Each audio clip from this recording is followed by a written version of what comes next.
Mesdames et messieurs, Léon Tolstoï, un grand penseur que vous connaissez, qui a écrit beaucoup d'œuvres à caractère philosophique historique pour élargir la vision du monde de son peuple. Et beaucoup de grands hommes politiques et écrivains l'ont lu largement. Il disait qu'il n'est nulle grandeur là où manque simplicité, bonté et humilité. Je crois que dans l'AES, nous sommes en train d'implanter ces valeurs. Messieurs les ministres du Burkina Faso, du Mali et du Niger, braves patriotes responsables du secteur privé du Burkina Faso, du Mali, du Niger, merci pour votre simplicité. Merci pour votre bonté. Merci pour votre humilité. Et merci pour votre patriotisme et votre engagement. Je suis bien placé pour le dire, j'y reviendrai. Vous savez, le 9 janvier, lorsque l'embargo a été pris, et quand les Maliens sont mobilisés le 14 janvier, je me suis habillé en tenue militaire pour aller là-bas.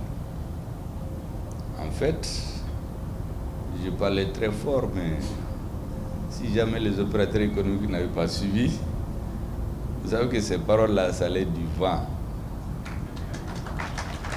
La force d'un homme politique, quel qu'il soit, c'est l'armée et les opérateurs économiques. C'est eux qui font un pays. Un pays qui n'a pas d'armée ou une armée faible, il n'existe que sur le papier. Quand vous n'avez pas des opérateurs économiques engagés et patriotes, tout ce que vous entreprenez, c'est voué à l'échec. Donc vos discours là, ce n'est que du vent. Et c'est pour cela que je voudrais les saluer ici. Je reviendrai plus tard avec une proposition. Je ne vais pas citer tous ceux qui sont là, leur titre, grade et qualité, parce que le protocole l'a fait, les différents ministres l'ont fait. Je vais juste aller à l'essentiel. Mesdames et messieurs,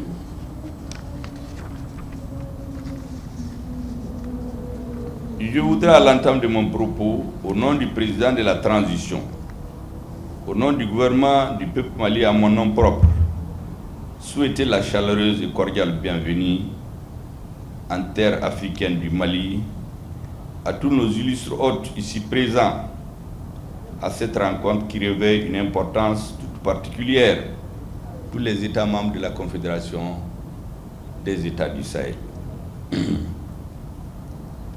Savoir le Burkina Faso, la République du Mali et la République du Niger.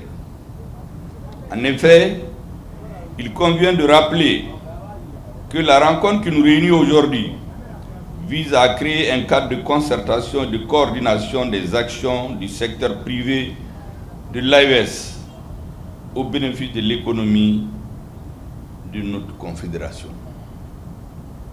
Ainsi, il s'agit plus spécifiquement de faciliter la création de la Fédération des organisations patronales et professionnelles de l'AES, de faire une déclaration commune des secteurs privés des 3 pays membres de la Confédération de l'AES, qu'on pourrait dénommer la déclaration de Bamako, de créer les conditions de densification des échanges commerciaux entre les pays de la Confédération.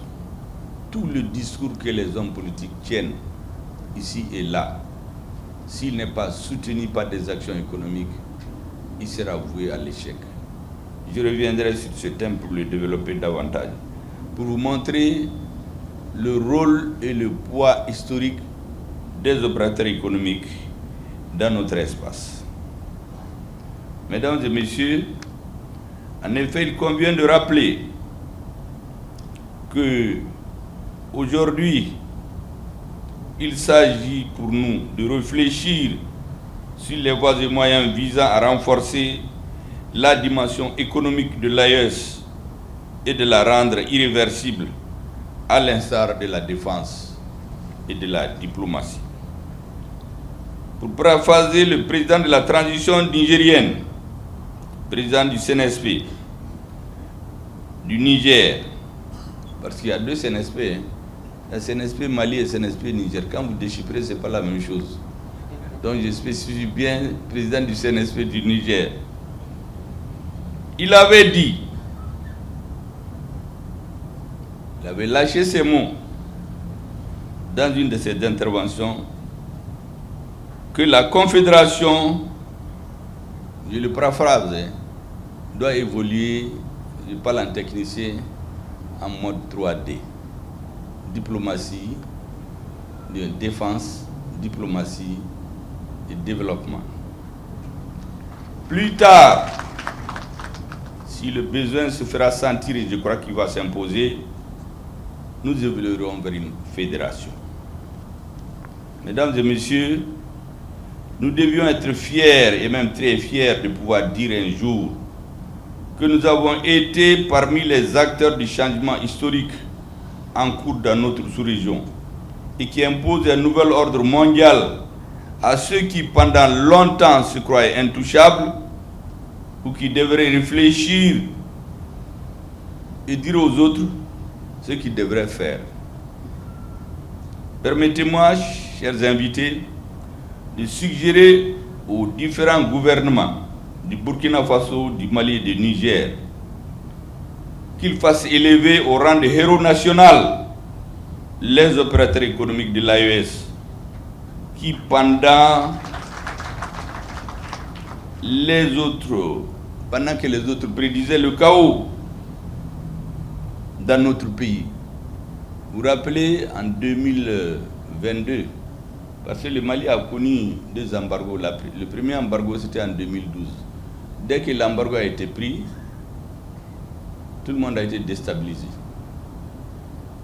Et même les tenants du pouvoir, les militaires qui tenaient le pouvoir ont lâché. Mais cette fois-ci, nous avons tenu ferme. Et si nous avons tenu, c'est grâce à Dieu, au peuple malien, aux opérateurs économiques et à notre armée. C'est pour cela que je me permets de faire cette proposition à laquelle je souhaiterais que les présidents accordent une attention particulière. Ils ont fait vibrer la fibre patriotique en laissant leur instinct d'homme d'affaires qui était intéressé par ses profits pour faire vivre nos économies en assurant l'approvisionnement correct de nos pays en produits de première nécessité. Qu'il en soit vivement remercié. Je le dis de tout mon cœur parce que j'ai vécu ces événements de très près. Et pratiquement, je suivais au jour le jour.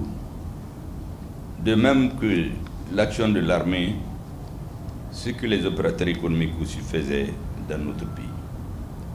Mesdames et messieurs, nous sommes fiers, nous pays membres de l'AES, car nous sommes à présent maîtres de notre destin. À ce titre, je voudrais rappeler que c'est un certain 16 septembre 2023 que les chefs d'État du Mali, du Burkina Faso et du Niger ont signé à Bamako, à Ouagadougou et à Niamey simultanément la charte de l'Iptako Groupement instituant l'Alliance des États du Sahel, basée principalement sur la coordination des actions des États membres en matière de défense. C'est pour cela que la défense est fondamentale. Elle est cruciale. Dans tout État, on néglige la défense. Tout pouvoir politique qui néglige la défense, en réalité, c'est un charlatan. C'est pour amener le peuple là, tôt ou tard, à être l'esclave dominé par un autre. Et lorsque certains se sont hasardés à vouloir agresser physiquement notre frère du Niger, parce qu'ils avaient fini, ils ont pris leur embargo. Même les enfants dans les hôpitaux n'avaient pas de couveuse. Les gens mouraient. Mais pour parachever tout, ils voulaient les agresser physiquement, pour renverser le régime et mettre ceux qui leur sont soumis. Vous vous rappelez qu'à cette occasion, nos deux pays, le Mali et le Burkina, se sont tenus debout. Vous vous rappelez la célèbre phrase que je dis, ça fait rire les gens, mais c'était un peu comme ça. Ça n'a pas été dit ainsi, mais la réalité c'était ça. Nous avions dit que celui qui va toucher à un cheveu du Niger, nous allons lui raser la tête. Et je crois que ça a été bien entendu. Parce que quand nos trois chefs d'État ont mis en place cette défense commune, je pense que ça donnait à réfléchir à beaucoup. Et la force d'attente de la CEDEAO, qui a été créée depuis avril 2012, on a oublié. Elle voulait se réveiller, elle est retournée encore dormir. Elle attend encore la force d'attente de la CEDEAO. Parce que beaucoup oublient qu'elle a été créée depuis 2012. Elle dormait. On a voulu la réveiller contre le Niger. Mais lorsque nous avons fait cette mise en garde, qui était sérieuse, c'est pas de la blague, je crois qu'elle est retournée dormir. Elle attend toujours. Le 28 janvier 2024, les chefs d'État du Mali, du Burkina Faso et du Niger ont pris la décision historique de retrait irrévocable et sans délai de leurs pays respectifs de la CEDEAO, tout en affirmant la pleine souveraineté de chacun des États membres dans les choix stratégiques concourant bien au bien-être de leur population. Beaucoup se posent la question, mais pourquoi ils se sont levés comme ça pour dire qu'ils sortent de la CEDEAO? Mais ce que beaucoup ne savent pas, cette force en attente qui dormait, qui est retournée dormir, ils voulaient la réveiller pour tomber sur le Niger, de nouveau. Parce que certains pensent que la décision a été brusque, mais elle a été mûrement réfléchie pendant quelques jours. Parce qu'ils s'étaient programmés pour tomber sur le Niger, cette fois-ci, de façon déterminée et sans retour. Mais lorsque nous avons décidé ensemble de sortir de la CEDEAO, je crois que dans la nuit, ils ont tous été assommés, parce qu'ils s'attendaient à tout sauf ça. Il dit le travail politique, c'est aussi l'intelligence. Nos chefs d'État ont été prévoyants, stratèges et intelligents. C'est pourquoi ils ont surpris ceux qui voulaient réveiller cette force d'attente qui dormait depuis 2012. Le 6 juillet, les chefs d'État du Burkina Faso, du Mali et du Niger ont adopté à Niamey le traité portant création de la Confédération Alliance des États du Sahel, qui ajoute à la dimension défense et diplomatie et développement. Vous vous souviendrez qu'en 2023, certains sont allés faire les gris-gris, faire les charlatans à l'ONU, et on a empêché le représentant légitime du Niger de prendre la parole. Vous vous souviendrez qu'à cette occasion, le Mali a parlé au nom de nos deux États, pour leur montrer qu'on a désormais une diplomatie commune. Dans la déclaration de Niamey du 6 juillet 2024, les chefs d'État du Burkina Faso, du Mali et du Niger ont souligné la nécessité d'ajouter au domaine de la défense et de la sécurité prévue par la charte de l'Iptako Gourma ceux de la diplomatie et du développement. Ont affiché leur détermination à assurer un développement durable en mettant en œuvre une politique économique et sociale endogène basée sur les ressources propres à ces trois pays et un partenariat respectueux de la souveraineté de chacun d'eux. Ils ont affirmé la nécessité de mutualiser leurs moyens en vue de mettre en place des projets structurants et intégrateurs dans les secteurs suivants: l'agriculture, la sécurité alimentaire, l'eau et l'environnement, l'énergie et les mines, les échanges commerciaux et la transformation industrielle, les infrastructures et les transports, la communication et les télécommunications et l'économie numérique. Ils ont décidé de la création d'une banque d'investissement de l'AES et la mise en place d'un fonds de stabilisation. Ils ont décidé en outre de mettre en place des mécanismes visant à faciliter la libre circulation des personnes, des biens et des services, au sein de l'espace AES. En définitive, mesdames et messieurs, les chefs d'État ont réaffirmé leur ferme volonté de créer un espace souverain de sécurité, de paix et de prospérité basé sur le développement endogène. Une éminente personnalité de l'AES disait: nous voulons que l'AES devienne un espace de prospérité, une zone de prospérité et non une zone d'insécurité. Il est également important pour nous d'assurer la protection de nos unités industrielles. Et pour y arriver, il nous faut engager résolument l'affirmation de la préférence locale et un meilleur accès à la commande publique. Il serait bon, ce n'est pas porter atteinte aux intérêts de ceux qui importent beaucoup de l'extérieur, mais quand un Malien, un Burkinabé, un Nigérien peut fabriquer quelque chose, je pense qu'il n'est pas inutile, c'est l'encourager que de lui donner la préférence quand cela est nécessaire. Bien entendu, il lui faut penser toujours à la qualité pour qu'il n'y ait pas des zones où on pense qu'à la protection de l'État on peut faire ce qu'on veut. Parce que tous les pays où ça a marché, c'est à travers la concurrence. La promotion de la consommation locale. Vous savez, en certains lieux, en République du Mali en tout cas, que je sais, quand vous voulez boire, on ne vous amène pas des boissons gazeuses venues d'ailleurs. On vous donne les Nyamakoudji du Mali. Le Nyamakoudji, il est là.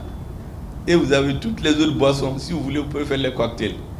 Donc, je suis sûr que quand vous prenez ça, ça peut faciliter le travail et donner la chance à ceux qui produisent ces produits dans notre pays. Tant qu'on peut le faire, de lutter contre la fraude, la contrefaçon et la concurrence déloyale. Personnellement, j'en avais fait avec plus ou moins de succès, comme le ministre de l'Industrie l'a dit, il y a 20 ans, mon cheval de bataille. Et vous savez, souvent, ceux qui sont dans la fraude et la concurrence déloyale et la contrefaçon, ils sont très puissants. Souvent, vous pouvez prendre des initiatives qui marchent, mais en d'autres lieux, ça se bloque pour des raisons que tout le monde comprend. La promotion des exportations, la diversification des marchés. Je crois que si on fait des produits de qualité, on peut l'exporter entre nous d'abord, en Afrique et dans le monde, et je crois que les bons produits se vendent toujours. Le respect des normes et la réglementation. Le respect des normes, c'est très important, mesdames et messieurs. Lorsqu'on s'entend sur des règles, il faut les respecter. Chez nous, très souvent, les gens pensent que quand tu es fort là, tu fais ce que tu veux. Ce n'est pas ça. Si vous entendez sur des règles, il faut les respecter. Si les règles ne sont pas bonnes, vous les changez. Mais vous ne pouvez pas faire ce que vous voulez, sinon votre affaire ne marchera pas. Pour l'opérationnalisation efficace des engagements pris par nos dirigeants en vue du développement des activités économiques dans l'espace AES, il est utile de réfléchir ensemble sur les actions et propositions concrètes émanant du secteur privé de l'AES, afin d'arriver in fine à une fédération des organisations patronales et professionnelles de l'AES qui permettra de renforcer la coopération économique. Avec plus de 70 millions d'habitants en 2022, comme il a été dit tout de suite, et un taux de croissance moyen de 6% selon les statistiques de la BCEAO, l'AES doit constituer une force économique, diplomatique et militaire de la sous-région. Elle est déjà une force militaire, personne n'en doute. Parce que je crois que plus personne ne pense réveiller une force d'attente qui dort depuis plusieurs années. Elle est donc une force militaire. Elle est une force diplomatique. Aujourd'hui, nos brillants ministres des Affaires étrangères, jusqu'à la tribune des Nations Unies, font des communications communes. Ce qui reste, mesdames et messieurs, c'est le développement économique et social. J'ai la certitude que les documents, fruits des travaux des experts que nos trois pays réunis les 17 et 18 octobre 2024 et qui seront adoptés aujourd'hui seront de qualité et permettront à l'AES d'occuper sa place et toute sa place dans le concert des nations. Je voudrais adresser ici, mesdames et messieurs, toutes mes félicitations à notre brillant ministre Moussa Alassane Diallo de l'industrie du commerce pour son leadership, sa capacité de proposition et la qualité de l'organisation de cette activité. Aussi la qualité de ses discours. Je l'ai même dit tout de suite que Iris a continué à tenir ces discours-là. Il risque de se retrouver secrétaire politique d'un parti au lieu d'être un banquier à la retraite. Mesdames et messieurs, vous savez, actualité oblige. Le Premier ministre, certains disent qu'il parle beaucoup. Il ne faut pas qu'il parle. Quand il parle, on interprète. Quand il ne parle pas, on interprète. Quand il voyage, on interprète. Quand il revient, on interprète. Comme il s'habille, on interprète. Mais qu'est-ce qu'il doit faire? Il va parler.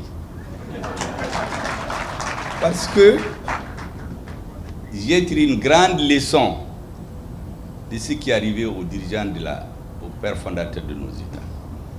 Beaucoup de choses n'étaient pas connues par les citoyens. Les choses sont restées à la surface. Et les adversaires de l'unité africaine ont profité du silence pour régler leurs comptes. Et c'est pour cela que depuis que moi je suis venu, je parle beaucoup. Parce que il faut l'éveil des consciences.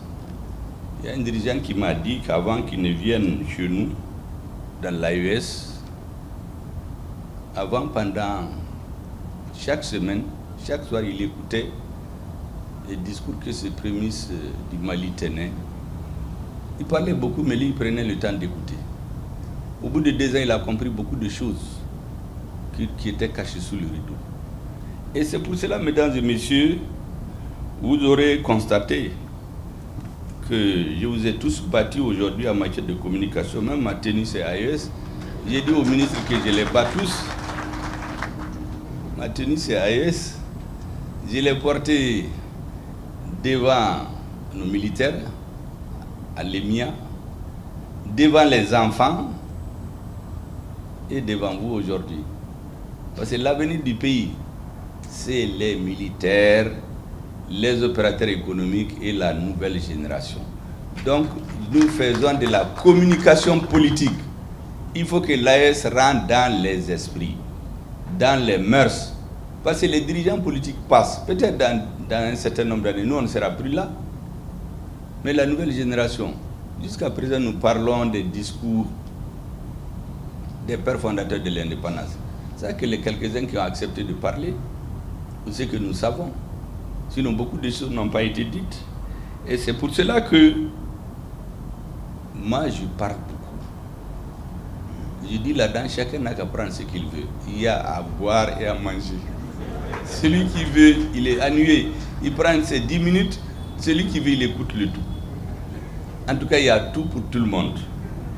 Et vous savez, j'ai interrogé les ministres. Quelle est votre profession avant de devenir ministre? Est-ce que vous savez que nous avons des banquiers, des fiscalistes? Quand ils m'ont dit ça, j'ai dit alhamdoulilah. On n'a pas amené des politiciens qui vont confondre l'économie et la politique. Parce que quand l'économie ne marche pas, les discours politiques, comme je vous ai dit, c'est du vent. Donc quand on met ensemble d'éminents économistes et des fiscalistes de nos pays pour traduire en actes la volonté des chefs d'État, ça me donne de l'assurance. Et c'est pour cela que je suis convaincu que le travail qui est en train de faire sous leur leadership, c'est un travail qui va aboutir. Vous savez, dans la société, ceux qui font la politique, ils s'appellent les peuples. Ils sont différents des populations. Vous êtes parmi les populations. Au Mali, il y a 22 millions. Mais le peuple, là, c'est la force active qui fait bouger les choses ou s'oppose aux choses. C'est ceux qui se tirent ce tissu-là du développement politique. Maintenant, quel que soit celui qui gagne, il ne peut pas se passer des militaires, il ne peut pas se passer des juges, il ne peut pas se passer des opérateurs économiques. Et c'est pourquoi dans ces professions, des enseignants, des médecins, j'en passe. C'est pourquoi dans ces professions, si la politique n'est pas très répandue, ça se comprend parce que quelle que soit la tendance qui gagne, pour réussir sa politique, il est obligé de se retourner et s'appuyer sur eux pour qu'il l'aide à traduire en acte concret sa volonté politique. Donc la volonté politique des fondateurs de l'AES repose aujourd'hui sur le travail de nos banquiers et de nos techniciens. Mesdames et messieurs, j'ai dit cela pour que vous compreniez. Je suis sûr que si vous prenez les gens qui sont dans cette salle, les Burkinabés et les Nigériens en dehors d'eux, les Maliens eux-mêmes, lorsqu'il y avait la bataille pour le changement, beaucoup n'étaient pas là-dedans. Parce que leur fonction fait qu'ils ne sont pas politiques, ils laissent les politiciens entre eux. D'autres étaient ouvertement opposés. Mais lorsque le changement a eu lieu, il y a un nouveau courant. Le patriotisme veut qu'on aide les nouvelles autorités à avancer. J'en ai souvent parlé pour expliquer aux uns aux autres qu'il ne s'agit pas de prendre les meilleurs ou non. Il s'agit de respecter une ligne politique que l'histoire a fini par imposer à notre peuple.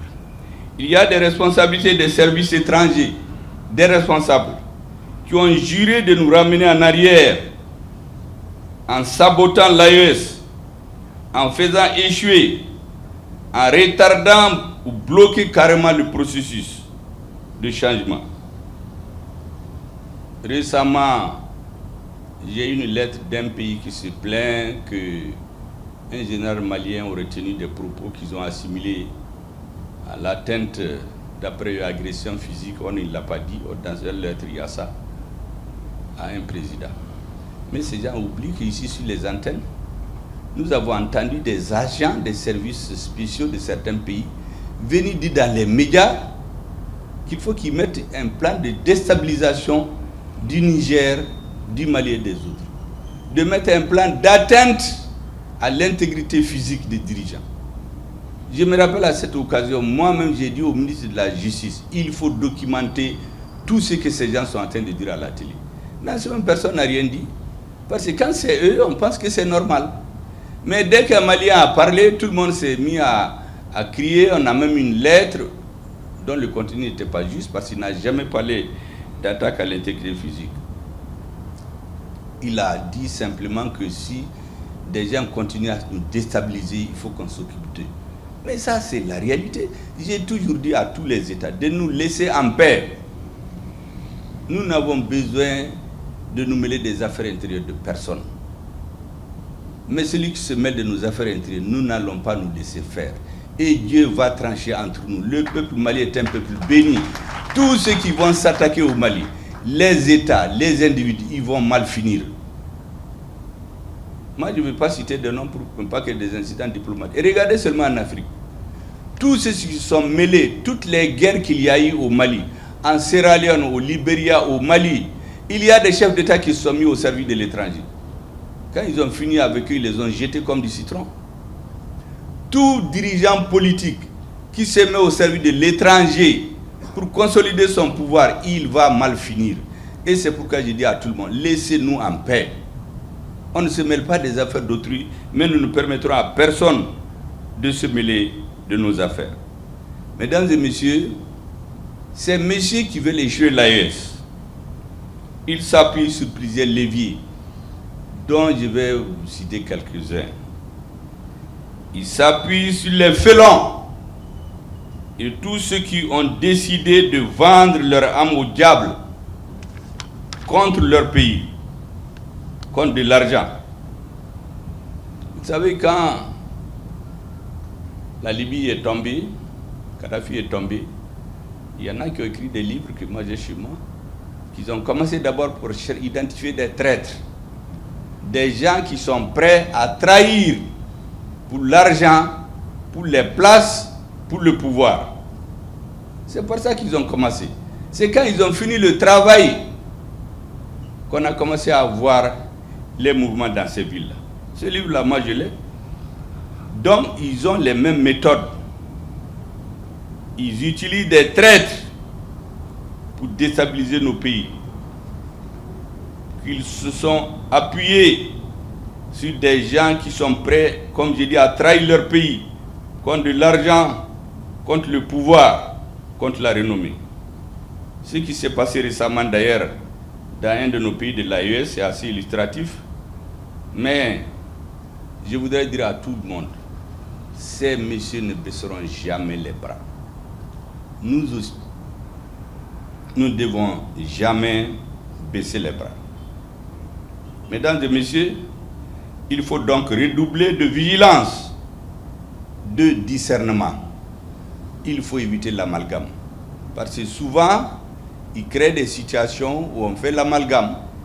On dit, oui, on est en train de tuer les Peuls. Mais quand vous étudiez historiquement, les Peuls, c'est l'ethnie la plus répandue du Cameroun au Sénégal. Dès que vous touchez les cheveux d'un Peul au Sénégal, celui qui va crier, c'est au Cameroun. Donc, il y a même des chefs d'État ignares qui ne comprennent pas les enjeux géopolitiques qu'il y a, qui rentrent dans ce jeu, qui se mettent à accuser. Parce que les Peuls, ce sont des gens réfractaires aussi. Ils ont donné plus de fil à retordre. Autant de fil à retordre aux colonisateurs. Donc on s'appuie sur eux là pour étendre le virus. Il y a beaucoup de jeunes qui ne comprennent même pas. Vous savez, la religion et l'ethnie, c'est dangereux. Quand on vous dit qu'on a tué quelqu'un par de votre ethnie, souvent vous laissez emballer sans chercher à comprendre. De votre religion, sans chercher à comprendre. Et c'est pour cela qu'il faut faire beaucoup de discernement. Tous les terroristes ne sont pas Peuls. Et tous les Peuls ne sont pas terroristes. Mais il y a des gens qui entretiennent l'amalgame. J'ai dit la même chose concernant les Touaregs et les Arabes. Tous les Touaregs et les Arabes ne sont pas terroristes. Et tous les terroristes ne sont pas Arabes et Touaregs. D'ailleurs, celui qui a apporté le terrorisme au sud du Mali, c'était un Keïta. Ce n'était pas un Arabe. Et puis, lorsqu'ils ont tué nos soldats à Guelhok en 2012, quand on a tué tout le monde, vous savez, les Arabes et les Touaregs, on a déchiré leur ventre pour sortir leurs intestins, filmés et diffusés. Mais j'ai dit, mais ça, c'est quoi ça? Mais, comme disent nos parents ivoiriens, Cabri mort là, il n'a pas peur frigo ou feu, c'est la même chose. Quelqu'un qui est déjà mort, que vous l'éventrez ou que vous ne l'éventrez pas, il est mort, c'est tout. Mais ça, c'est pour terroriser les vivants. C'est pourquoi il faut faire preuve de beaucoup de discernement pour ne pas tomber dans l'amalgame. Et j'en appelle au soutien de tous les instants du peuple, parce que sans le soutien du peuple, aucune force ne peut gagner une bataille. Vous savez, récemment, j'ai des parents qui ont été rendre des visites à des amis au Burkina Faso. J'ai reçu un d'entre eux avant-hier. Il m'a dit que lui, il est très content. J'ai dit, mais pourquoi? Il dit, mais quand ils sont arrivés, moins de 15 minutes après, ils ont eu des forces de sécurité qui sont venues leur demander d'où est-ce que vous venez, qu'est-ce que vous voulez faire, qui sont vos identités. Quand ils ont tout décliné, on les a laissés en paix. J'ai dit, ça c'est la sécurité, c'est bien pour tout le monde. Sans la collaboration du peuple, l'engagement, le discernement, la détermination, les forces armées de sécurité seules ne peuvent pas venir à bout du terrorisme. Parce qu'en réalité, les terroristes, ils sont manipulés. Il y a des jeunes qui sont dans les terroristes, ils n'ont aucune conviction. Est-ce que vous savez qu'il y a certains, ils veulent se marier, ils veulent avoir l'argent du mariage. On les paye 100 000 francs ou combien, ils s'engagent. D'autres personnes ont tué leur frère ou quelqu'un de leur ethnie. Donc ceux qui sont idéologiquement constitués, qui sont les vrais terroristes, ils ne sont pas nombreux. Mais si on ne fait pas le discernement, on ne gère pas bien l'information, cet amalgame-là, c'est ce qui arrange les autres. C'est pour cela que depuis juillet 2022, le Mali a mené au Conseil de sécurité les preuves que les terroristes sont fabriqués, entretenus, entraînés contre nos États. Mais ils se sont opposés à ce qu'on montre les preuves, parce que je crois que leurs militaires leur ont dit attention, si jamais les Maliens montrent leurs preuves là, tous les Africains vont se révolter. Donc ils ont fait le veto, on n'a pas pu exposer ça. Je reviens d'ailleurs pour rappeler que nous exigeons et nous demandons qu'on donne au Mali la possibilité d'exposer ces preuves-là au monde entier. Et d'ailleurs, vous savez qu'il y a un pays de l'AES, un ministre m'a dit, parce que moi je cause avec tout le monde, que quelqu'un lui aurait téléphoné et dit, mais ne suivez pas le Mali. Si vous suivez le Mali, vous n'aurez rien. Mais si vous les laissez, tout ce que vous voulez, dites-nous. On va changer de langage, on va vous amener de l'argent, on va vous amener tout. La personne leur a dit, mais tout ça c'est dépassé. Nous on est à une autre phase. Le lendemain, il y a eu des attaques tout azimut, avec de nombreux morts. La personne l'a téléphoné, lui dit, mais vous avez vu, ça ce n'est que le début. Tant que vous ne quitterez pas l'alliance là, vous n'aurez jamais la paix. Donc il y a des réseaux organisés qui ont des relais dans les pays, qui ont décidé de casser l'AES. Et cela, il faut qu'on en soit très très conscient. Mesdames et messieurs, pour cela, ce qu'ils font dans l'AES, ils sèment l'amalgame. Ils essaient d'amener les gens à se soupçonner, à rentrer dans les règlements de compte. Le deuxième chemin qu'ils suivent, c'est entretenir la confusion dans le but de décourager, de démobiliser les vrais soutiens de transition. Sous le couvert du rassemblement des fils du pays, de la réconciliation et que sais-je encore. Ou certains qui sont opposés à la transition, jusqu'à une date récente. Maintenant, ils sont recyclés. D'autres sont opposés à la transition au début. D'autres au début de la transition. D'autres avant l'avènement de la transition. Maintenant, on les recycle et ils rentrent en action. Ils tiennent un discours spécieux. Un discours qui est destiné à tromper les gens, à créer l'amalgame, à créer la suspicion entre les citoyens et les dirigeants. Est-ce que quelqu'un peut vous faire croire que le premier du Mali est un opposant de la transition malienne? Pourtant, il y a des hommes qui tiennent ça dans les réseaux. Parce que, vous savez, il y a un adage qui dit que lorsqu'il n'y a pas de vision de l'avenir, un peuple vit dans le désordre. Donc, ils veulent nous amener dans le désordre. Il y a des hommes et des femmes qui infiltrent le système, qui tiennent des discours spécieux et ils visent une personne pour le déstabiliser. C'est comme quand on fait la chasse dans un troupeau, on isole une proie. Une fois qu'on l'a abattu, on passe à autre chose. Moi, je suis allé voir qui de droit au Mali il y a quelques mois. Des agents des services extérieurs qui ont infiltré notre système, qui ont des photos partout, qui voyagent dans le pays. J'ai dit c'est des agents doubles, c'est des agents au service de l'étranger. Il faut faire attention. J'ai dit de faire les vérifications nécessaires.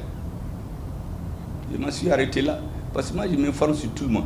Tous ceux qui sont dans l'action politique au Mali, je sais plus ou moins là où ils sont branchés. Et il y a beaucoup de gens aujourd'hui qui parlent.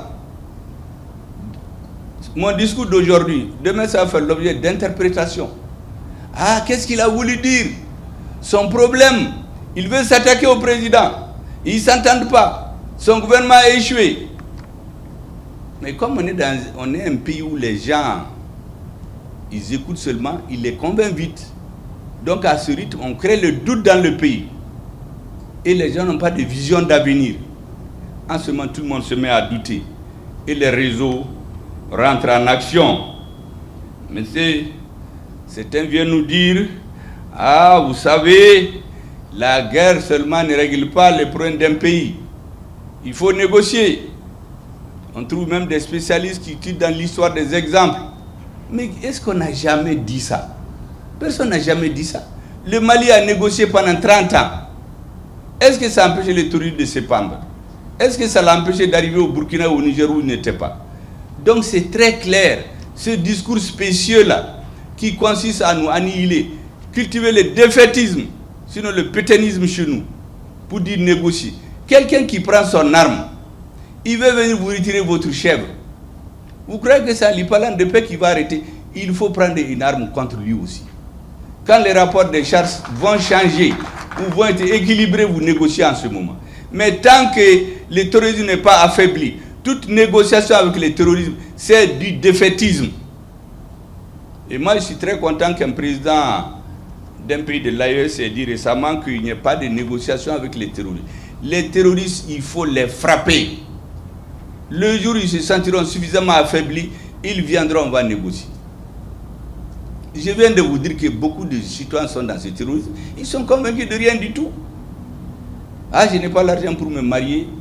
Ah, on a tué mon frère. On a fait ceci. Ou il écoute une radio. Parce qu'il y a des radios dont on a chassé certains chez nous. Et dans certains pays de l'AES, leur rôle, c'est de travailler les esprits. Vous savez, aujourd'hui, même quand vous partez dans les petits villages, Refi et Réafo, comme si c'est le Coran, sont venus négocier avec les gouvernements démocratiquement élus. Ils ont amené les radios jusque dans les coins et recoins, en langue nationale. Donc les vieilles qui se réveillent, au lieu d'écouter Radio Mali, Radio Burkina, Radio Niger, ils écoutent ces radios-là. La France seulement met 600 millions d'euros par an dans ses médias sur l'Afrique. Près de 40 milliards. L'Angleterre près de 100 millions, près de 60 milliards. L'Amérique un peu plus. Tous les matins. C'est pourquoi moi je consacre tous les matins 1h30, 2h pour écouter ces radios. Qu'est-ce qu'ils disent sur l'Afrique? Il y a beaucoup de choses au Mali, moi je les apprends par ces radios. Ils ont leurs gens partout. Donc si notre population ne fait pas attention, nous on va être à Bamako à tenir des discours. Ça va trouver qu'ils ont intoxiqué le peuple. Et une partie de la population va se révolter. Donc, ces discours spéciaux-là, il faut le rejeter avec la plus grande vigueur. L'autre aspect qu'ils utilisent, c'est de prendre les difficultés du moment. Vous entendez des gens, il y a les inondations. Mais qu'est-ce que Hassimi Goïta, Ibrahim Traoré, Aderman Tchani vont avoir les inondations? Mais vous savez, quelqu'un qui a faim, quelqu'un qui est victime des inondations, si tu lui dis que c'est l'État qui n'a rien fait, mais ça le soulage, il te croit. Donc, et d'autres problèmes économiques, parce que vous savez, gouverner, c'est comme pédaler, vous ne vous arrêtez jamais. Il y a toujours des problèmes dans un État. Donc, ces faux amis de la transition, je les appelle, ces agents doubles-là, ils prennent un point sensible de la population, ils spéculent là-dessus, ils endoctrinent les gens. Et conclusion, les Maliens doivent faire attention. Le premier ennemi de la transition malienne, c'est le Premier ministre. Mais en 2022, pourquoi ces gens ne parlaient pas? Moi, j'ai écrit en 2019, lorsque le président français a convoqué les présidents des partis de G5 Sahel à Paris pour pouvoir légaliser leur existence illégale ici. J'ai écrit un article qui est révélé en un petit livre. Ça s'appelle « La faillite de l'État malien ». Qui sont à la base, qui sont les acteurs. Même quand les pays de G5 Sahel se sont réunis dans un pays pour s'entendre qu'ils ne vont pas. Il y a un qui est sorti, qui a téléphoné à Paris, dit attention, les gens ne veulent plus aller chez vous. Et on les a appelés un à un pour les baga-baga. Finalement, ils se sont tous retrouvés là-bas, ils ont signé. Mais le pays dont le président s'était transformé en agent informateur, les citoyens le connaissent déjà, moi je ne vais pas le citer. Comme moi je le connais, c'est lui qui a téléphoné à Hollande, il dit tu sais, on s'est réunis ici, on a dit qu'on ne part pas, il faut les appeler un à un. On les a tous menacés, après chacun a pris son avion, ils sont allés, ils ont signé, ils sont revenus. Et puis certains ont sorti de l'avion, nous parlent du pays, nous menacent. Vous savez comment ils font? Avec les Africains. J'ai entendu les ministres dire mon cher ami, mon frère et ami. Ils savent que c'est très important chez les Africains. Quand ils sont avec nos dirigeants devant les gens, c'est leurs amis, leurs frères. Mais je vous jure que derrière les rideaux, ceux qui béminda ou quand, ceux qui les font subir, c'est des menaces. Vous savez qu'au lendemain, à la veille des indépendances, la plupart des leaders africains c'était des progressistes. On disait même qu'ils étaient liés au Parti communiste de l'Union soviétique. Est-ce que vous savez qu'on les a pris un à un pour les menacer de mort et pour les donner à réfléchir? Souvent on assassine leurs adjoints dans leur pays et leur dire vous alliez à nous et jusqu'à la fin de vos jours vous aurez la paix.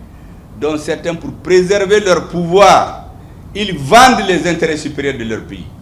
Ils vendent les intérêts supérieurs de l'Afrique. Ils restent au pouvoir jusqu'à la fin. Et on dit que c'est la démocratie. La démocratie n'a jamais gardé quelqu'un au pouvoir. Quand ils savent que vous n'êtes pas avec eux, ils profitent des difficultés réelles qu'il y a dans votre pays. Tout leur objectif, c'est de diviser les citoyens. Tous, c'est la même chose qu'ils poursuivent tous.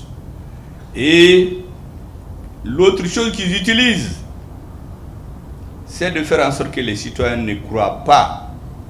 Vous voyez quand on a créé l'AES, vous entendez, moi j'écoute les radios tous les matins, et les citoyens qui parlent, soi-disant, quoi ils disent, des auditeurs, les gens disent, mais on va devenir quoi sans la CEDEAO? Mais nos pays ont existé avant la CEDEAO. Mais on met dans la tête des gens pour les faire douter que l'AES n'est pas quelque chose de pérenne. Que va-t-on faire sans la CEDEAO? L'AES n'est pas pérenne. Comme les différentes fédérations au lendemain des indépendances, elle va tomber. Ils oublient, ces messieurs, que les nouveaux leaders ont tiré les leçons de l'histoire, surtout de l'histoire des premiers dirigeants des années de l'indépendance. Vous savez, la première fois, on a parlé de fédération, on ne l'appelait pas AES en ce moment, c'est quand le premier du Burkina Faso était venu ici au Mali, le 1er février 2023. On a fait 30 minutes à discuter de comment il faut faire pour qu'on soit ensemble. En ce moment, le Niger n'était pas là. On avait là-bas quelqu'un qui disait aux militaires nigériens de ne pas se battre. Je lui ai dit, mon frère, et ça c'est un vrai frère, ce n'est pas le frère des Européens là. Tu sais, on n'est pas plus patriote que ceux qui étaient là au lendemain des indépendances. Il faut qu'on se pose la question, pourquoi ça a échoué?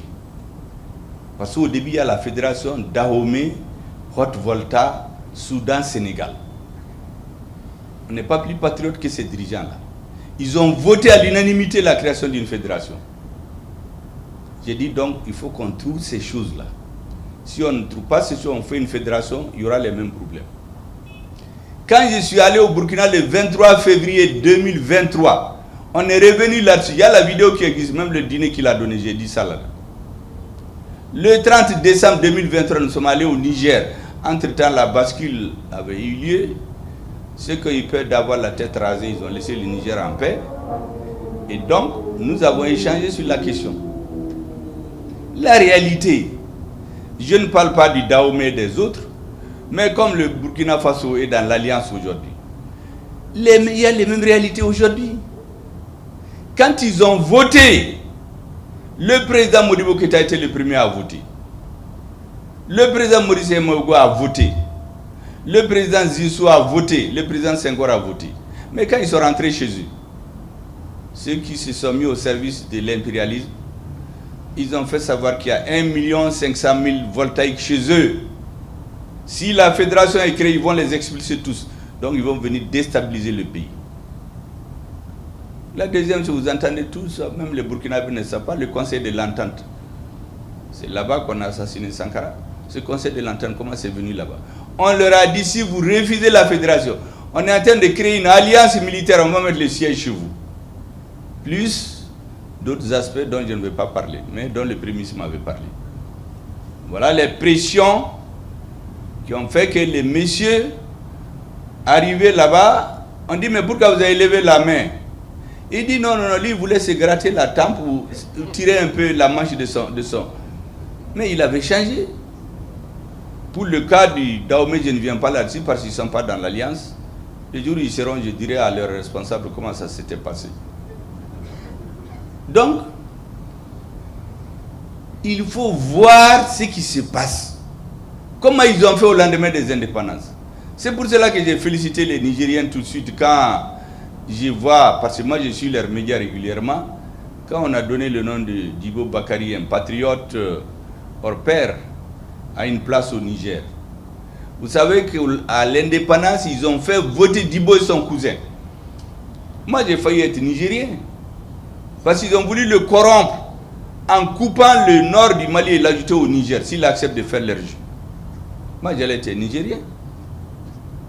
La deuxième fois, c'est quand même je suis allé en vadrouille là-bas en 1971, après l'école buissonnière. Il a refusé. Ils ont tout fait pour qu'on ne parle plus de lui. Et c'est pour ça que le gouvernement, dirigé par un patriote aujourd'hui, qui sont en train de faire leur histoire. Parce que c'est un peuple qui ne connaît pas son histoire. Il est rappelé toujours à revenir en arrière.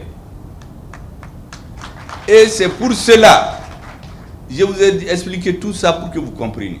Pourquoi j'ai hautement apprécié l'approche hautement stratégique des dirigeants de l'AES à sa création.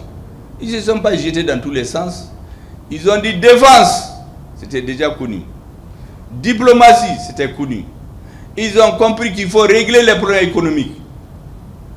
Et on s'arrête à ces trois. On n'embrasse pas tout.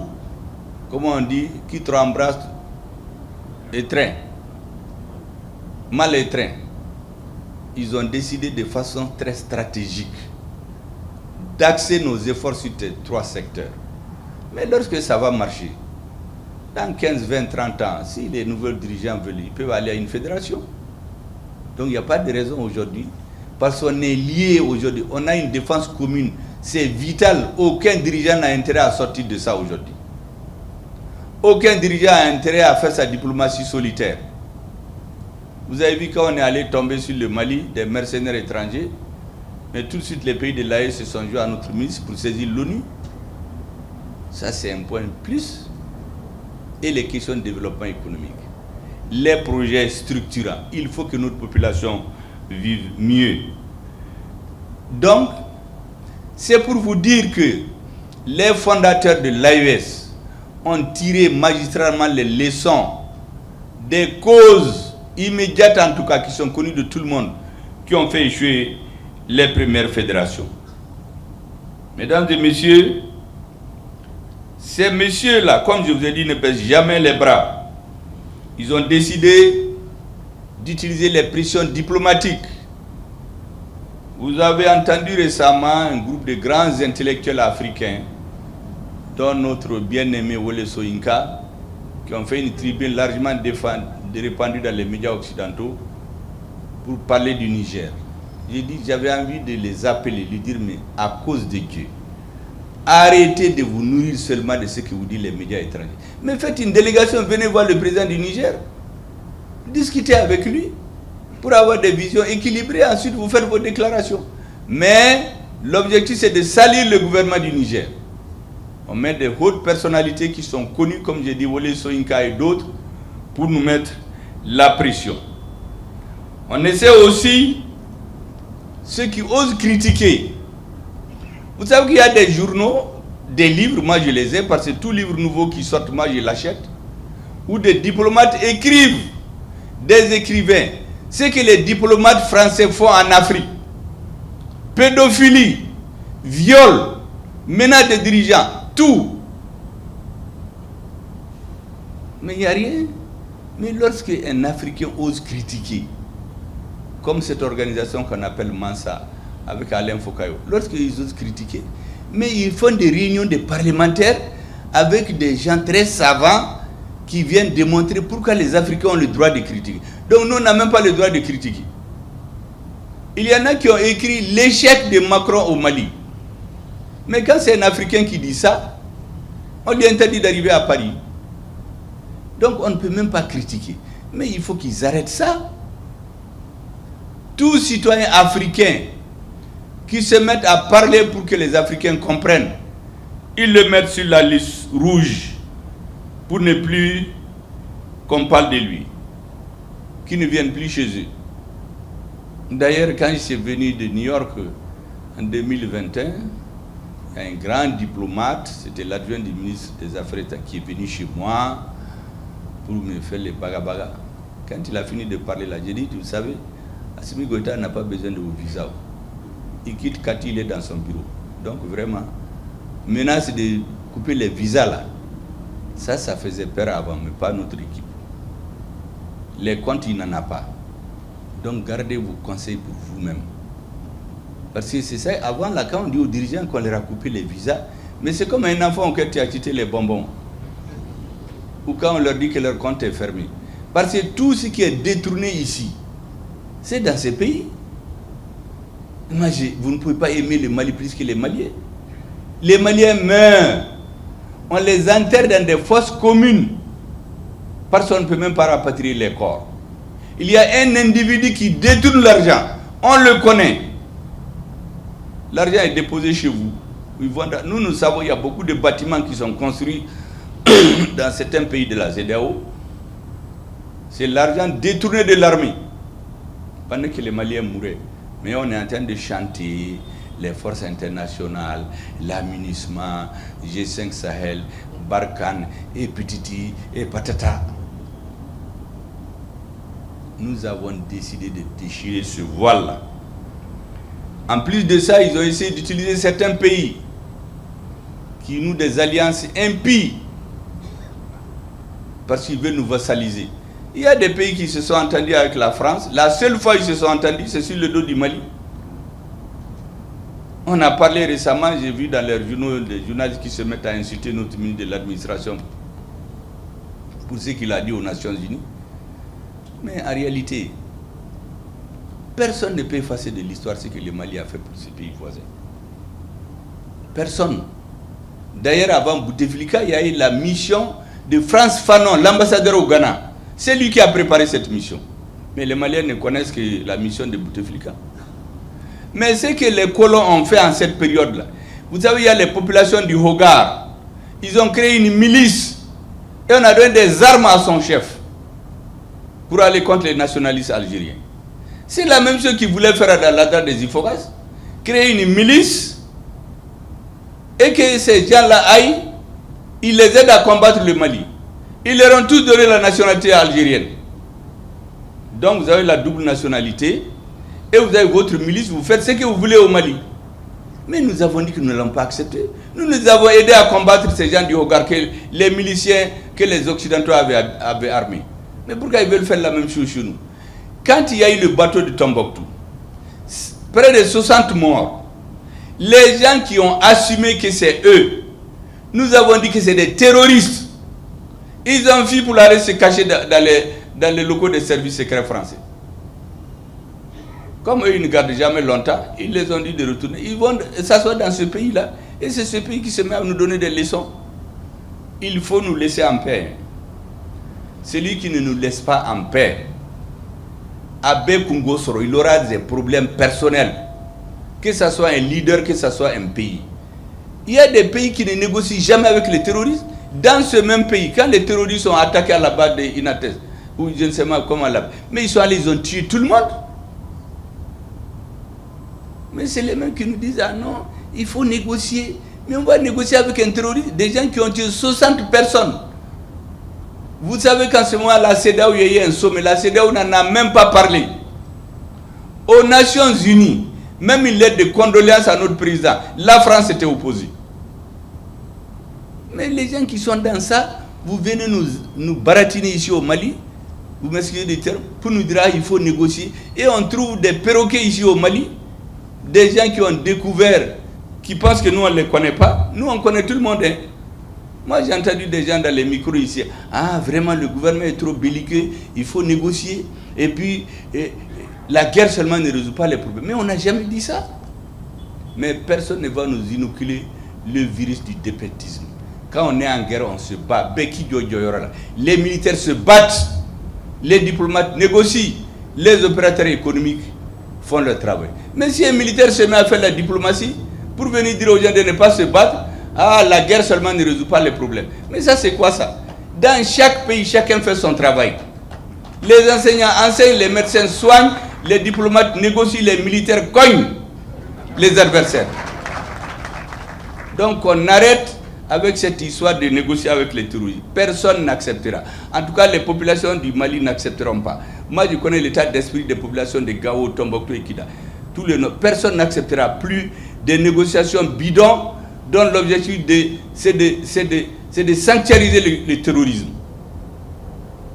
Gao, Tombouctou, toutes les populations réelles, on les a renvoyées. C'est les narcotrafiquants qui payent les maisons. Tous les opérateurs économiques importants, c'est des assassinats ciblés pour que dans 20-30 ans, on change totalement la morphologie de la société. Mais on ne va jamais l'accepter. Et les hommes politiques qui se sont mis au service de ça au Mali, ils seront dans les poubelles de l'histoire. Et ceux qui veulent les soutenir pour nous les imposer, on ne va jamais accepter. Il y a beaucoup de les réseaux qui ont infiltré la transition aujourd'hui. Quand j'ai parlé il y a une semaine de clarification, il y a beaucoup qui sont sortis. Le Premier ministre veut clarifier quoi? C'est ça là que je veux clarifier. Les faux soutiens de la transition, les gens qui nous ont infiltrés pour nous déstabiliser, pour nous mettre en désaccord, c'est ça la clarification. Il faut les mettre à la porte. Ce sont des citoyens.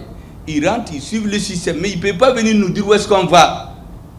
Des gens qui se sont opposés aux assises nationales jusqu'après et à leur tenue. Et après les assises, c'est eux qui changent de veste aujourd'hui qui donnent des leçons. Mais on ne va pas accepter. Parce que les gens profitent d'une situation. Vous savez, dans les gouvernements, comme dans la société, la majorité des gens, ils travaillent de bonne foi. Notre ministre de l'Industrie et du Commerce, on le vante aujourd'hui, mais les affaires politiques, lui, n'étaient pas dans ça. Ces histoires de manifestations politiques, ils n'étaient pas là-dedans. Donc les gens profitent que dans les équipes gouvernementales, la plupart des gens viennent de la société civile, c'est leurs compétences dont on a besoin pour construire l'État. Et on sème la confusion. Or, la vision politique des phénomènes, quand on les perd dans leur gouvernement, on va vous mettre dans le trou. Est-ce que vous savez que le président Moussa Traoré, un de ses éminents ministres, a quitté chez lui à 20h. On est allé le cacher dans la forêt. Et à 24h, à minuit, on est venu le prendre. Parce que il croyait la bonne foi des gens. Il dit que c'est des patriotes. Ça ne va pas nous prendre. Nous ferons du discernement. Tous les gens qui sont contre la transition, qui ont infiltré les structures de la transition, qui cherchent à nous déstabiliser, nous allons les combattre. Jusqu'à ce qu'ils se taisent, ils suivent la vague. Mais ils ne vont pas venir nous changer. Et nous mettre en... C'est ça la clarification pour ceux qui voulaient comprendre. Parce que j'ai vu dans les réseaux beaucoup de discours. Qu'est-ce que le Premier ministre veut dire? La clarification, c'est de faire la part entre le vrai et l'ivraie. Et enfin, ces messieurs, ils font tout pour faire croire qu'on est divisé. Vous voyez la réunion qu'on tient ici, c'est la réunion entre les concepteurs, les dirigeants. Mais écoutez les radios là, moi je les écoute les matins, ils interviewent les citoyens lambda de ces pays. Des femmes qui vont à la frontière. Ah, on a des tracasseries, on nous a embêtés, on nous a fait descendre de la voiture. Donc de cette façon, on discrédite le travail que vous faites. Donc au sommet, on fait un travail de conception, mais à la base, ils font des émissions pour amener le peuple à ne plus croire à la pérennité de l'AES. Et c'est pourquoi j'ai dit l'autre jour à notre éminent ministre des Affaires étrangères qu'il faut que vous ayez un œil sur les doléances des petits peuples dans l'AES. Les réunions au sommet sont très bien, ça c'est la conception. Mais les avis des petits peuples, là, les gens contre lesquels on fait la tracasserie aux frontières, les gens qui perdent leur... Si vous ne prenez pas ça en compte, on va discréditer notre mouvement. Surtout que dans certains pays comme chez nous, moi j'ai vu des gens qui se sont levés pour dire qu'eux aussi ils sont dans l'AES. Et puis venir nous donner des leçons. Des gens qui se sont opposés à la transition jusqu'à son arrivée. Ils se sont opposés à la transition, à la rectification, jusqu'en 2022. Maintenant, ils ont retourné les vestes et ceux qui prennent le micro pour menacer tout le monde. Ils font des voyages dans l'AES, ils vont se présenter au président. Ah, on est venu représenter le Mali. Ils ne représentent rien. Nous connaissons qui est qui. Nous n'allons jamais accepter que sous le couvert de l'amalgame et ce discours spécial-là, des ennemis de la transition l'infiltrent et la déstabilisent. Or, c'est ce que Vous savez, il y a beaucoup de confusion au Mali actuellement. Pourquoi j'insiste là-dessus? Parce que chez nous, il faut qu'on mette fin à la confusion. Il faut qu'on clarifie les choses. Nous n'allons jamais plier devant les adversaires réels de la transition. Quels que soient les discours spéciaux qu'ils utilisent pour dire que, oui, c'est difficile dans le pays. Effectivement, c'est difficile. Les denrées sont difficiles, mais les Maliens oublient quelque chose. Il y a quelques années, on avait un pays, un territoire et des populations. On ne décidait de rien. C'est d'autres qui décident. Quand notre armée veut aller dans un coin, on leur dit non. Il faut demander l'autorisation à une capitale extérieure. Parce que là-bas, c'est la zone d'entraînement nocturne de Takuba. On s'est rendu compte que c'est Takuba-là. Dja. Ils sont venus pour transformer Menaka en un terrain d'entraînement de toutes les forces spéciales de l'Union européenne. Chaque pays, on avait leur demande ici, mais pas lutter contre le terrorisme. Et j'ai expliqué aux gens le mot Takuba, même en Soreille et en Tamashek, c'est le sabre, c'est pour diviser. Notre armée ne pouvait pas aller. À Gao, tout près, il y a les bases des forces internationales, les bases de l'armée. Les kamikazes viennent attaquer l'armée malienne. Les autres sont là avec leurs miradors, ils regardent. Ils disent qu'ils ne sont pas venus pour se battre. En Deliman, la MINUSMA finance une base. Barkhane construit. Et ils oublient, entre guillemets, de faire un forage. Donc les Maliens sont obligés de sortir. Les soldats maliens pour aller chercher de l'eau dans les puits des hameaux voisins. Les terroristes les étudient. Un jour, ils tombent sur eux, ils les tuent tous au puits. Ils prennent la voiture, les remplissent de bonbonnes, d'explosifs, ils vont rentrer dans la base. Ils explosent, ils tuent les militaires. Ceux qui restent en vie font 7 heures de temps en train de demander un appui aérien. Il y a les hélicoptères, il y a les avions de la MINUSMA, de Barkhane et autres. Ils disent non. Eux, ils ne sont pas venus pour se battre, ils sont venus pour faire la paix. Jusqu'à ce que tous les Maliens meurent. Après, on fait une fosse commune, on les enterre. Après, les mains vont sur les radios. Ah, au Mali, il n'y a même pas de militaires, on les a tous tués. Et quand eux, leurs militaires, meurent ici, on fait comme si c'est la terre qui nous est tombée dessus. Tous ceux qui meurent au Mali, notamment la mission des Nations Unies, elle a perdu plus d'hommes au Mali que partout. Il y a un pays qui aime beaucoup parler de ses morts. Il les compte même, c'est lui qui compte. Parce que pour moi, même un mort, c'est trop. Il dit qu'ils ont fait 58 morts. Moi, j'ai fait les statistiques. Il n'y a aucun mort qui est mort au combat. Personne. Ils sont tous morts dans leur camp, où ils sont tombés sur des explosifs. D'autres, c'est des hélicoptères qui se sont télescopés. Ceux qui sont morts, ils ont dit qu'ils sont morts pour le Mali. D'autres, c'est sous des camions. La crique s'est cassée. Les camions sont tombés sur eux, ils sont morts. On a comptabilisé tout ça pour nous baga. Mais les milliers de Maliens qui meurent, on met dans les fosses communes. Ceux qui organisent ça, c'est eux leurs amis. C'est eux qui entretiennent la confusion. C'est eux qui financent ces réseaux pour nous déstabiliser. Nous n'allons pas l'accepter. Au Niger, il y a là-bas Dinates, quand ils voulaient les détruire, qu'est-ce qu'ils ont fait? Ils ont détruit le système de communication. Vous savez, moi je viens des télécommunications. Quand on fait un système comme ça, on fait de manière qu'on puisse contacter le commandement par différentes voies. Mais ils mettent un relais, ils viennent, ils détruisent le relais. Donc, il n'y a plus de liaison avec le commandement. Et quand on tue tous les soldats, on vient faire l'enterrement. C'est comme ça. Le chef des terroristes ici, chez nous, mais il dormait dans les hôtels à Ouagadougou. C'est là-bas qu'on organisait les réunions, soi-disant l'accord, la paix, parce qu'il y a quelqu'un là-bas qui pensait qu'avec ça, il peut durer au pouvoir. Quand ils ont fini avec lui, ils l'ont jeté comme du citron. C'est ce qu'ils font avec tout le monde. Donc il faut que les Africains réfléchissent maintenant, défendons nos intérêts.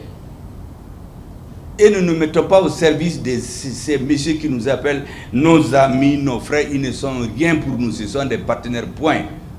Amis, frères, là, ils gardent ça pour eux. Mesdames et messieurs, je voudrais insister sur ces quelques points. Ça a duré un peu trop longtemps, mais c'était nécessaire. Parce que je sais que la plupart d'entre vous ne faites pas la politique. Vous êtes dans vos affaires, d'autres sont dans leur bureau. Mais il y a un spectre qui est sur nos pays. Vous devez être conscient de ce spectre-là. Il y a un spectre, il y a des gens qui ont juré qui vont faire tomber l'AES. Il y a des gens qui travaillent uniquement pour ça.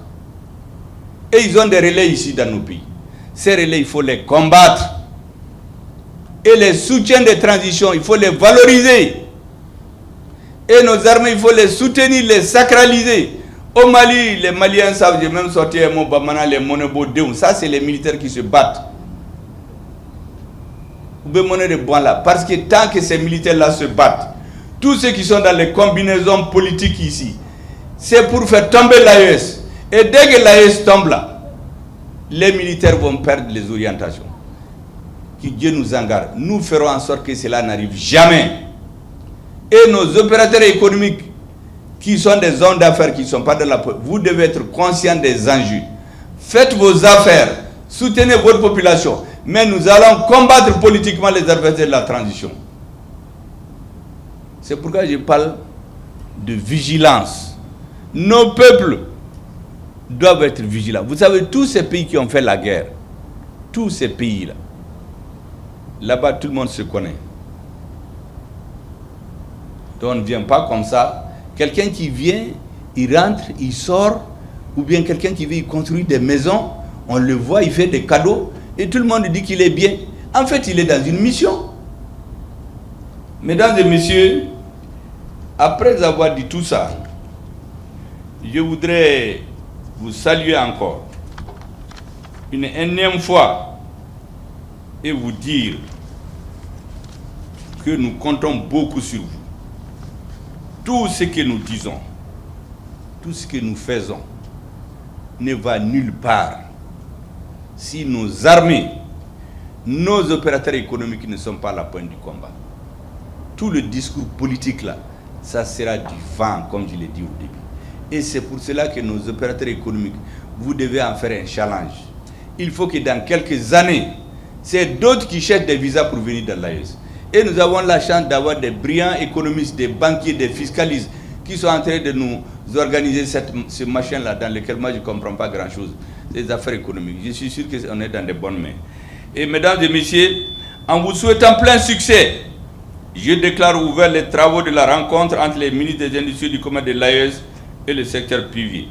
Vive la Confédération de l'AES, vive l'intégration africaine au sein de l'AES pour une prospérité partagée et un bien-être de nos peuples. Vive la solidarité au sein de l'AES. Que Dieu protège l'AES, que Dieu protège les militants de l'AES, les habitants de l'AES, que Dieu vous protège et vous inspire bien. Merci beaucoup.